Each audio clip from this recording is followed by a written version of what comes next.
Alright, so this this might be a little unexpected, but I just got done watching the new Gina Carano movie, and the reason I say it's unexpected is because I don't usually do direct-to-video reviews. I usually try to focus on either games, new TV shows, or theatrical movies that just came out. I don't. I mean, yeah, there are the marathons, but with those, all the movies in those marathons, at least thus far, have been theatrical at one point or another.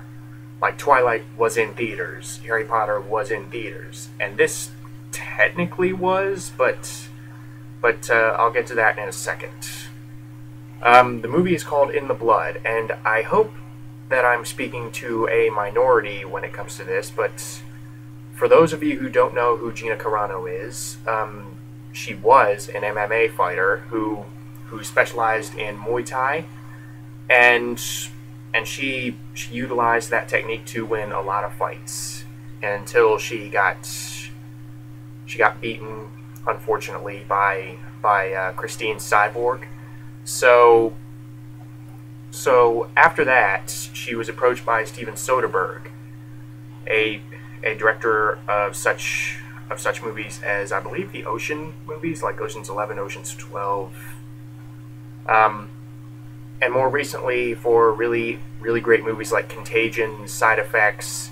So she was basically approached by him, and the reason he was interested in making a movie about her, and that eventually became the movie Haywire, is because in the ring, and anyone who has seen her fight can back this up. In the ring, she is completely brutal. She's like an animal. She completely beats the crap out of her opponents. But the interesting thing is that immediately after the fight's over, it's like she turns into a giddy schoolgirl. I mean, she's jumping up and down. She's laughing. She's hugging her manager. I mean, when her dad's there, she hugs her dad. She goes over and acts like a good sport to her opponent. So being able to flip that switch is apparently what drew the director toward her, and caused him to basically say, "Hey, you want to be in a movie?" And supposedly she was like, "Sure." And people, general audiences anyway, didn't really like Haywire that too much. I mean, if you look at its Rotten Tomatoes score, I don't usually like to judge things by score, but if you look at its Rotten Tomatoes score, I think in terms of critics it has like an 80-something%, but in terms of audiences it has like a 40. But I liked it, although to be fair, performance-wise, Carano was the weakest link. Not to say she was bad, but that character, the character called for Carano to be this very minimalistic, this minimalistic character in terms of her personality. She didn't really have to emote very much, and it wasn't even her real voice, because she wasn't dubbed over. At least they didn't say so. Basically, what happened was, according to her, Soderbergh went into ADR and kind of modified her voice somewhat to quote unquote separate the character from Carano as much as possible. But we're not talking about Haywire. We are talking about In the Blood, which is a new movie starring her, with her in the lead, and it's her real voice this time, or at least as far as I could tell. And the plot is basically Carano plays this. It never actually specifies. It never actually specifies what she was before this, but she plays this woman with a troubled past who becomes engaged to this random guy named Derek. Carano plays this character named Ava. She's engaged to Derek, played by Cam Gigande, and they're basically vacationing for their honeymoon, and Derek gets abducted. So Carano basically tasks herself with finding her new husband, and basically killing and or beating up anyone who gets in her way. Now, this is technically it is a theatrical release, but it's very limited, and even if you do have it available in a theater near you, there's really no point to going to see it in the theater because it was released simultaneously on demand. It's kind of like Frozen Ground. So yeah, it's not exactly a high-profile release. Although fans of Gina Carano's MMA career might be used to watching her on demand or pay-per-view. But I digress. Now, first of all, okay, I should probably start by giving my general opinion on this, because I really wanted to like this movie. Because I liked Haywire, and I like Gina Carano. Stunt-wise, she was the best part about Haywire. She did most of her own stunts, not all of them. Like some of the jumping she didn't really do, but there is no denying that A, she has screen presence, and B, she can definitely handle herself when it comes to the action-oriented characters. So see, upon hearing that she was following up Haywire and her relatively small role in one of the Fast and the Furious movies with another leading role in this, I was like, okay, I will give her a chance. Let's see if her acting has come anywhere. The good news is it has. She's good in this movie. She gives a decent performance. The bad news is that the movie is not good. It's not terrible, but it's not good. Okay. First of all, I feel the need to mention this because I'm me, and this is just one of my habits. For a direct-to-video / on-demand / limited release movie, for something as low-key as this has a pretty good cast.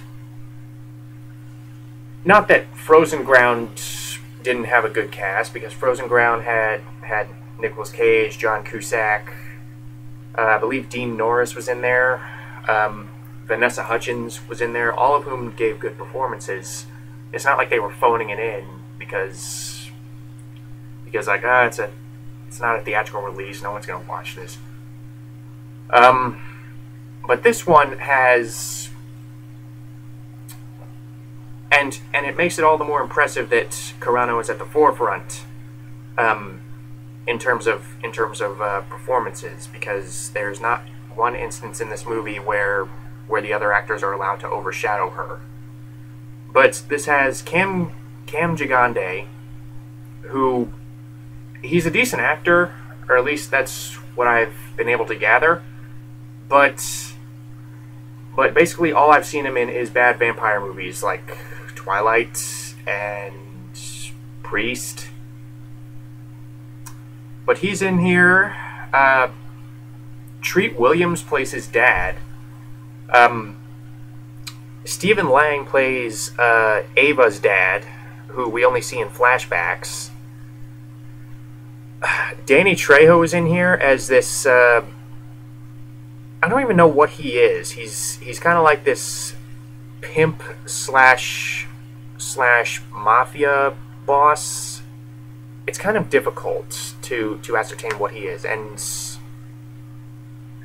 he has this and he has this close relationship. I'm going to assume that they're brothers. He has this close relationship with this guy named Silvio, who basically runs this nightclub. But you have all these guys, and there was one other. I thought there was one other person who I recognized here. Luis Guzman is also in here as a police chief who ends up at odds with Ava over the disappearance of her husband, and we've later learned why. But in terms of performances, all of these guys are good. I mean, Carano is good. She demonstrates pretty good emotional range for someone who's still basically a neophyte in terms of acting. And supposedly that was she's pretty proud of her work in this movie, as opposed to what she's been doing in the past with her whole acting career, because this was the one that allowed her to demonstrate the widest emotional range, and it shows on screen. So she gives a decent performance. And I would like to actually see her in more movies to see if she improves beyond this. Because if she really wanted to, she can. I mean, I'm not saying that she could be this box office champion like Schwarzenegger or Stallone. But if she really wanted to, I think she could. If she never wanted to go back to MMA, I think she could make a decent career out of action movies, or at least B action movies. But she's good. Cam Gigande is good. They have decent chemistry when they're on screen together, although the script doesn't really help. He's all right. Danny Trejo, he's fine when he's there, but he's in the movie for like 5 minutes. He's one of the more he doesn't get top billing, but he's pretty high up there for someone who's in the movie for 5 minutes. But he's fine. He doesn't phone it in. He gives a decent performance, even though there's basically nothing to his character, or his character is completely inconsistent. I'm gonna get to all these in a second. Luis Guzman is fine. At first, I was like, okay, it's gonna be this two-dimensional cop bad guy. He's going to be this very two-dimensional bad guy. But they actually do lend him humanity, albeit briefly, and Guzman does play him as pretty pathetic. It's not a deep character or anything like that, but Guzman takes this character as far as he can go before he's axed off. And I don't think I'm giving anything away here by saying that he's axed off. He's in an action movie, and he's one of the supporting players, so it's not really that hard to figure out that he will be axed off. Stephen Lang is in the movie even less. Like I said, Stephen Lang plays Ava's dad, her hard-boiled dad, who basically teaches her how to fight and how to defend herself, and how to be this very tough individual who does not cry at anything. Which that's not really a cheap excuse. They don't go the easy way out and be like, oh, my father trained me not to cry. No, she does cry in this movie. But Stephen Lang, he's fun. He's over the top. He further cements his status as the new R. Lee Emery. But he's fine in the 30 seconds that he has. I wish he had gotten more screen time. I wish they had given him more depth than like, oh, I'm angry Stephen Lang and you need to learn how to fight. But like I said, he's fun. He's cartoonish, which is, I think, what the character called for. Or at least that's what they were going for with the character. And Treat Williams probably gives the best performance of the movie, although the character is not exactly likable, and they don't really give him as much as the character should have in terms of juicy material and what emotions he should be feeling in this circumstance. So the acting all around is pretty solid. There are no award-worthy performances in here, but for something like this, which is just meant to be a stupid action movie, the performances basically carry the whole thing. Them and the action scenes, because the script does not help, and that's what really causes this movie to fall apart. The script. Not only are there several things about a few characters that do not make sense, but also there are these weird little plot holes and points of ineptitude in terms of setting things up and how these events unfold. First of all, okay, this honestly feels like a script that was written in the 80s or 90s that got lost, and they're just now digging up. I could easily see this. I can easily see the Gina Carano character being gender swapped, and this being a role previously inhabited by Schwarzenegger or Stallone or even Dolph Lundgren. This could have easily just been a really stupid, cheesy action movie that you see once and you completely forget about it about a day later. It's relatively transparent in the grand scheme of things, which hurts to say because, like I said, the performances are good, and I like Gina Carano, and I think she has a relatively promising career as an actress. Because when you take a sports star and turn them into an actor, it's either hit or miss. Honestly, most of the time it's a miss, because for every decent one, like Dwayne Johnson, you have someone like Stone Cold Steve Austin.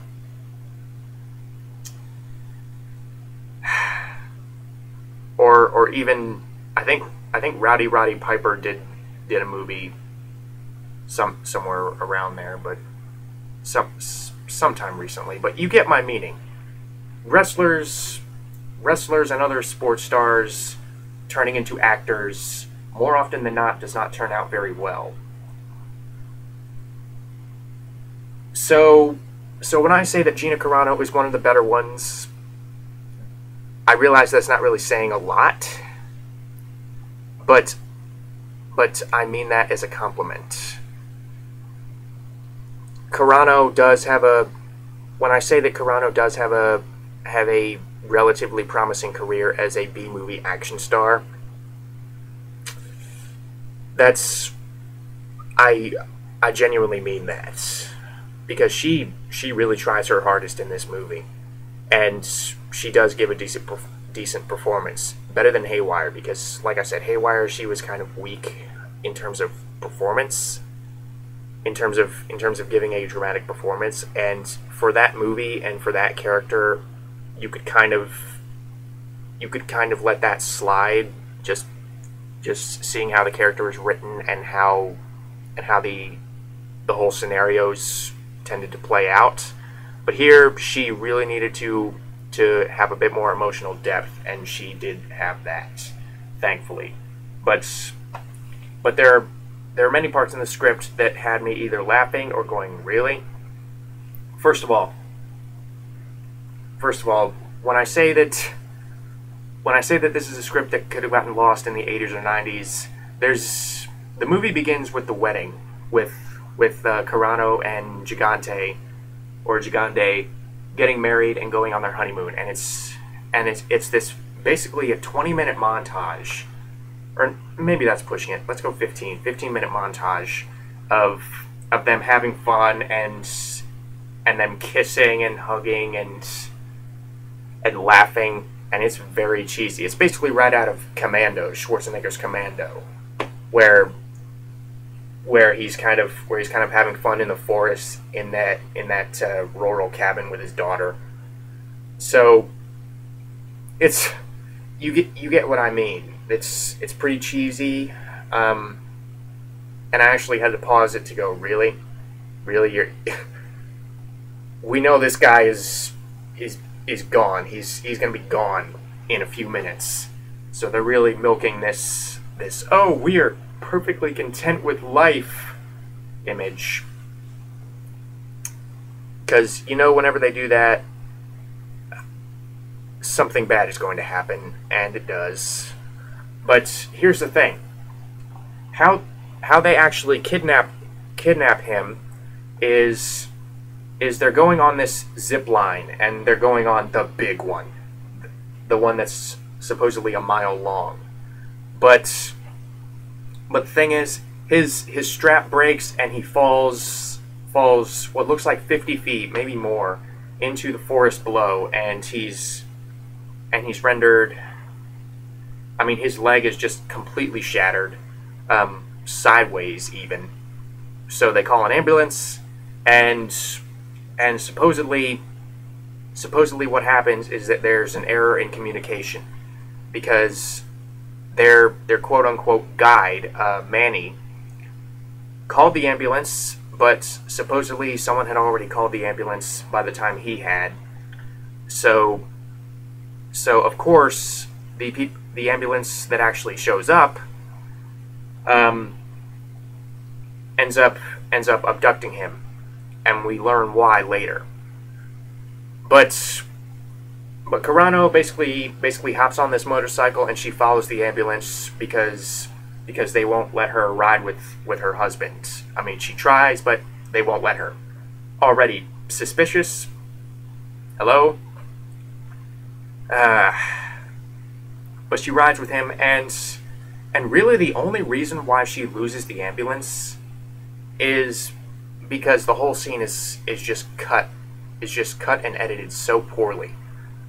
Because it focuses on the ambulance, then on the motorcycle, then on the ambulance again, then on Carano, then on the paramedics, then on the ambulance, then on the wheels, then on the entire road. We never get a chance to digest what is happening on screen, so it just ends up this mess. And that's a problem with a lot of the chase scenes in this movie, is that we have a hard time figuring out where everyone is at what time, because they have no idea how to shoot a chase scene. There's not really shaky cam so much as there is just really quick, disorienting editing. But also Carano falls behind, and the ambulance goes through a red light. Carano tries to follow her, but she's hit by an oncoming van, and she loses the ambulance. And supposedly the hospital that the ambulance is from has no record of admitting her husband into the hospital. So basically she loses her husband. Now, first of all, you lost an ambulance while riding a motorcycle. You couldn't have come up with any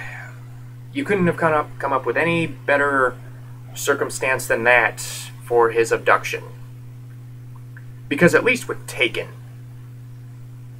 Liam Neeson was on a completely different continent than his daughter when she got abducted. And she was abducted from her hotel room. She was not smuggled through an ambulance. But if you can get past that,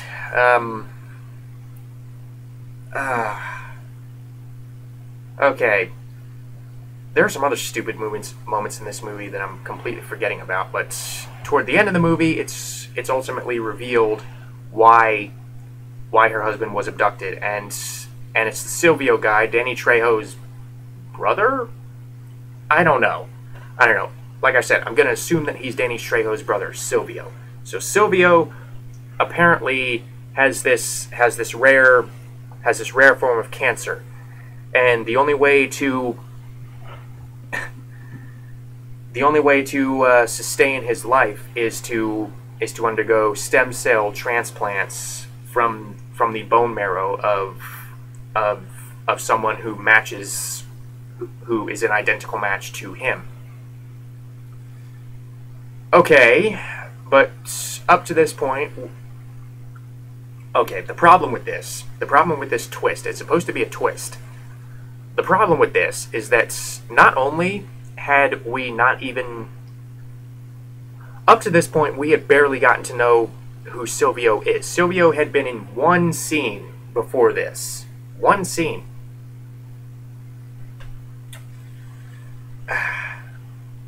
And that was when he was yelling at Danny Trejo for causing trouble and starting a fight with Carano and her husband. And that's also all we had seen up to this point of Danny Trejo. Danny Trejo basically came in and he's like, hey, mommy, look at you, I'm Danny Trejo, come dance with me. I'm sorry if I offended him. I'm sorry if I offended anyone by doing that. But that's basically what he does. That's basically what he does, albeit with a deeper, gravelier Danny Trejo voice. I don't know what I was doing just now. Maybe I was doing Cheech Marin, I don't know. But basically, we'd only ever known Silvio for maybe 10 seconds before this.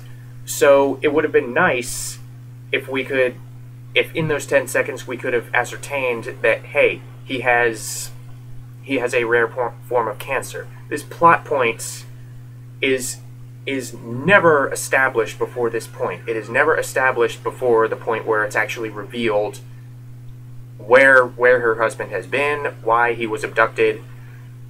So, ordinarily I would call this a twist, but that would imply that they actually set this up. That would imply that they hadn't actually pulled this out of nowhere. It would be like if in the movie Get the Gringo with Mel Gibson, where the bad guy wanted the kid because I don't know, I think the kid had a liver. Yeah, the kid had a liver that the bad guy wanted to transplant into his own body, and that's why he was keeping the kid alive, and what he eventually wanted to do at the end of the movie. He wanted to do a liver transplant. So it would be like if in that movie they had left the motivation of the bad guy completely ambiguous until the very end. When they were in the operating room, and the bad guy suddenly said, "Oh yeah, by the way, I need this kid's liver. That's why I've been protecting him this whole movie. Because apparently I have a defunct liver that needs replacing." It would be like if it would be like that if they had given you no prior information as to why this guy is doing what he is doing, as to why this guy would have any reason to do what he is doing. So yeah, I can't really call it a twist so much as just random. It's just a very random revelation that, like I said, had no prior setup. And another quote-unquote twist that had no prior setup was at the end when Carano has Silvio at her mercy. She beats him up. She has a knife to his throat. The police are all aiming guns at her. And Danny Trejo comes in. And like I said, we'd only seen him once before this, and that's when he was getting berated by Silvio for causing trouble. But now all of a sudden he takes the knife away from Carano and starts berating Silvio. Like, this is not good for the island. And he slits Silvio's throat and basically points to Carano and Gigande and basically says, it's time for you guys to go home. None of this is good for the island. And he says to Silvio, how can my putitas work without tourists? So, okay, when was this established? The only time I can think of where this may have been hinted at is when we first saw Danny Trejo and he was kind of lounging around Silvio's nightclub with all these women kind of laying around him. And maybe that's what he meant, but we never actually got that was a business. That was never brought up. As far as we could tell, Danny Trejo was just kind of a bum who had a talent for causing trouble in Silvio's nightclub. And also, since when did Danny Trejo have authority over Silvio? Last time we saw these two characters together, it was the other way around. So the whole thing just feels like a mess. And finally, the final thing that kind of annoyed me about this is when Treat Williams, because like I said, Treat Williams plays Derek's dad. Treat Williams comes to the island, and he and his family basically help Ava put up flyers around the island to search for Derek. But we never see any kind of sadness on Treat Williams' face. We never see any kind of we never see how broken he is to see that his son is missing. We never get any kind of heartbreak. We never get any kind of like, oh my God, my son is missing. We never get any kind of concern on his face. Basically, immediately, or almost immediately, he points to Ava and basically says, "My son is gone because of you." And he's drinking while he's saying this. This is your fault. And I'm like, wow. You sure got unlikable pretty fast, because to their credit, we had gotten a small indication that he might not like Ava earlier in the wedding, when he said, this is really fast, and given her history, maybe it's not such a good idea. Which, when he said that, I basically said to myself, that might have been a good thing to bring up before the wedding. But I digress. So we had gotten that small indication that he doesn't trust Ava, but I would think that the concern for your son would overshadow your dislike and suspicion of his bride, at least for the time being. At least initially. Maybe after you've had time to grieve, then maybe you could actually sort through the information that you've been given, and then maybe you could accuse Ava of hiding something if you had real reason to believe it. But you had no reason to suspect Ava. She didn't do anything. So, yeah, the characters are not very well written. But with that said, the action scenes, not the chase scenes, the action scenes, the fight scenes between Carano and numerous other guys are filmed relatively well. You can tell what's going on. It doesn't resort to shaky cam. Carano seems to be doing a lot of her own stunts, as we should expect, and like I said, this is her best performance to date. So when I have to give a final impression on this movie, I would say at most it's a decent rental, because the plot doesn't make a whole lot of sense. Character motivations are kind of inconsistent and at times unlikable, but the acting is fairly solid. The action scenes are pretty good. It's nice to see a female action lead who can hold her own, not just in the fight scenes, but also from a dramatic perspective. Like I said, I would like to see Carano in more movies. And basically, I think you will be mildly entertained when you're watching it, but after I was done, I never really had any desire to watch it again. And I don't think I will have any desire to watch it again anytime soon.